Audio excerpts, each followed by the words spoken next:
Assalamu alaikum viewers and welcome back to my channel Study Law with Bushra.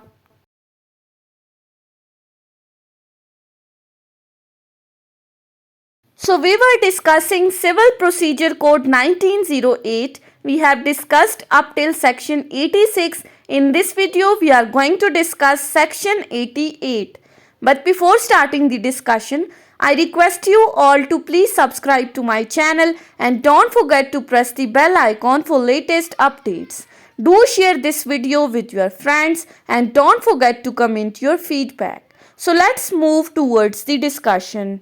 Section 88 of Civil Procedure Code deals with the topic of interpleader suits, where interpleader suits may be instituted. Section 88 simply हमें overview देता है कि इंटरप्लीडर suit क्या है, इसको कौन institute करता है, लेकिन जो इसका प्रोसीजर है वो ऑर्डर 35 में डिस्कस किया है, उसको हम आज की वीडियो में डिस्कस नहीं करेंगे। आज की इस वीडियो में हमारा फोकस सिर्फ सेक्शन 88 तक होगा। सो नॉर्मली अगर हम कोर्ट में कोई सूट फाइल करते हैं तो उसमें प्लेंटिफ और डिफेंडेंट दो पार्टीज होती हैं, जिसमें प्लेंटिफ का कोई ना कोई इंटरेस्ट होता है अगेंस्ट द डिफेंडेंट। वो डिफेंडेंट से अपना राइट क्लेम कर रहा होता है थ्रू द कोर्ट, लेकिन जो इंटरप्लीडर सूट है वो इसके टोटली ऑपोजिट है। कैसे कि इंटरप्लीडर सूट के अंदर प्लेंटिफ का किसी भी तरह का कोई भी इंटरेस्ट नहीं होता। अब अगर प्लेंटिफ का कोई इंटरेस्ट नहीं है तो सूट क्यों फाइल किया जाता है? सूट इसलिए फाइल किया जाता है कि जहां पर डिफेंडेंट एक से ज्यादा हैं और वो डिफेंडेंट्स का क्लेम है एडवर्सली अगेंस्ट ईच अदर, उन डिफेंडेंट्स का आपस में कोई क्लेम है। अब आप सोच रहे होंगे कि अगर डिफेंडेंट का आपस में क्लेम है, उनका इंटरेस्ट है, तो प्लेंटिफ क्यों सूट फाइल करता है?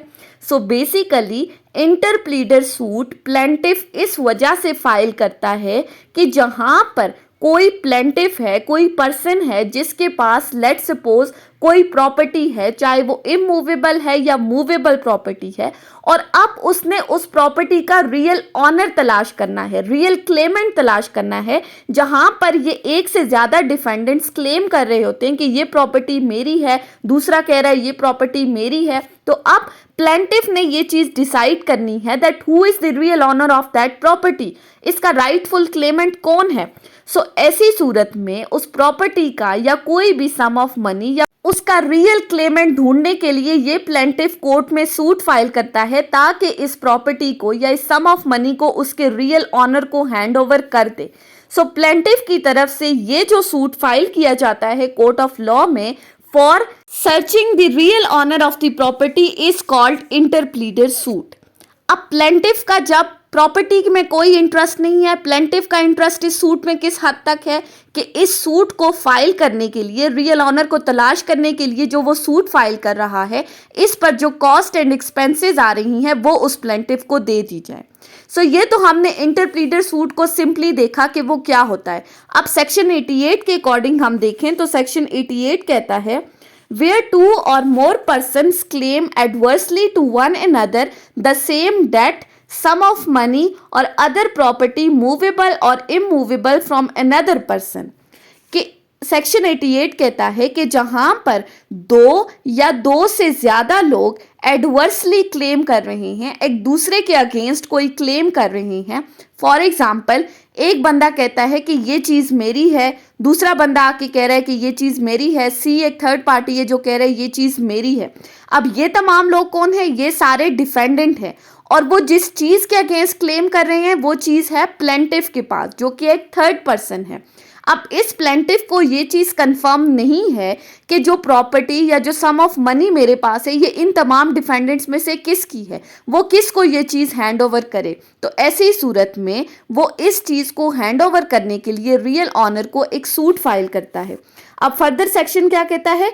Who claims no interest therein other than the charges और cost and who is ready to pay or deliver it to the rightful Clement.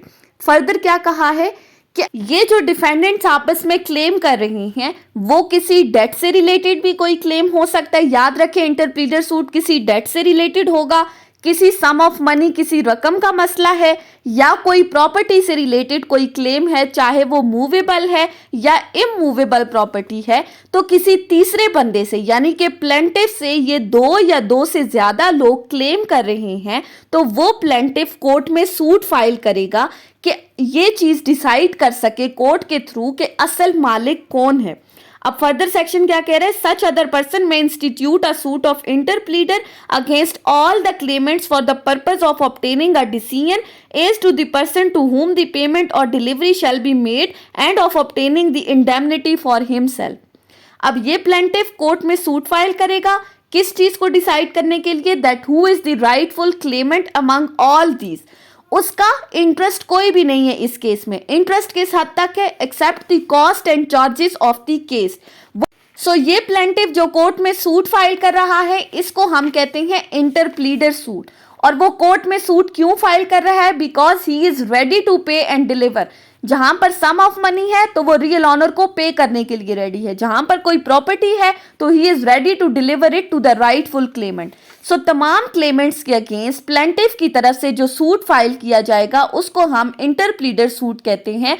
अब ये जो इंटरप्लीडर सूट कोर्ट में फाइल किया गया है, अब कोर्ट की ये जिम्मेदारी है कि वो इस चीज को डिसाइड करे कि प्लेंटिफ के पास जो प्रॉपर्टी है, जो सम ऑफ मनी है, उसका रियल ऑनर कौन है। सो ये सूट फाइल करने के साथ साथ प्लेंटिफ जहां पर राइटफुल क्लेमेंट को तलाश कर रहा है, उसके साथ साथ वो अपने लिए इंडेमनिटी लेगा, जमानत लेगा कि मैंने ये चीज उसके राइटफुल ऑनर को डिलीवर कर दी है। अब इसी सेक्शन के साथ एंड में एक प्रोवाइजो अटैच की गई है, provided that where any suit is pending in which the rights of all the parties can properly be decided, no such suit of interpleader shall be instituted।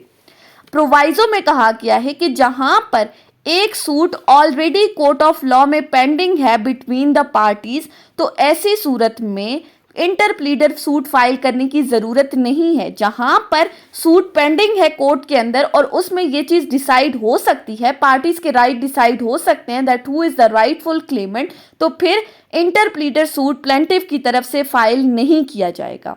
जब suit pending है तो that means एक चीज decide होनी है। सो ये था section 88 जो इंटरप्लीडर सूट को डिस्कस कर रहा था। सिंपली आप याद रखें इंटरप्लीडर सूट कौन सा है, इन विच plaintiff has no interest or no claim in the case, the interest is between the defendant, they are adversely claiming against each other, property is in the hand of the plaintiff or sum of money or debt is in the hand of the plaintiff who is searching for the rightful claimant by filing a suit in the court of law।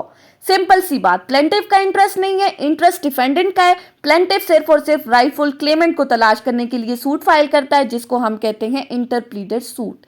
So that was all about today's discussion. I hope कि आपको ये lecture समझ में आया होगा अगर आपने इस वीडियो को अटेंटिवली सुना है तो।